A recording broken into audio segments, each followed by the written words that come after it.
I started off studying engineering, realized that it didn't give me the creative output, and I very quickly changed to architecture, which it just grabbed me, and I grew with it, and it's something that I just became passionate about almost immediately. And growing as an architect is all about experiences and experience. You know, I had a lecturer when I first started. He made the statement in one of our classes, like, architecture is an old man's career. And I kind of was like, I'm young and I'm full of ideas, but as you progress and mature, you realize that it's actually the experiences that you go through over time that creates a more rounded architect, and someone who can come up with solutions that are appropriate more than anything else. It's a combination of being able to put those different experiences together. So I've been fortunate enough to have an opportunity to work on the design of 50-story towers in the Middle East, and at the same time, and equally as important, doing a small beach shack or even a coffee shop. The principles of design you learn quite quickly are actually similar. Scale is not necessarily the thing that determines the design. It's about listening to the questions and coming up with the appropriate answers.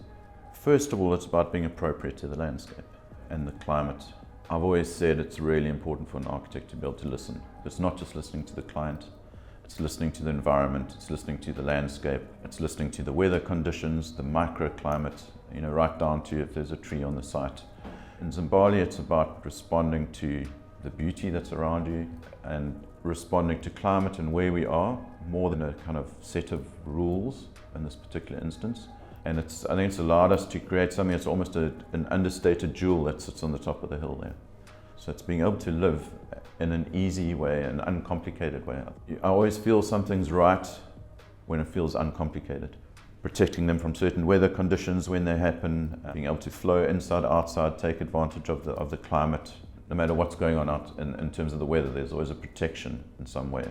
We've created spaces that shelter you from the wind. We know where the rain comes from, and when it's raining, there's space where you can still be outside when it's raining. I'd say it's about being appropriate, and when I say appropriate, it's appropriate to the microclimate you're in, the macroclimate, to the needs of whoever's going to be using that building. It's about taking all the elements that influence, let's call it the problem, setting up a very clear set of influences, and taking all those elements, getting all that into something that feels simple. And once you end up with a solution that feels simple, that's when you know it's right. It's about living easily, living comfortably. You're in a prime position. It's letting you experience all of that in an easy way. You never have to worry.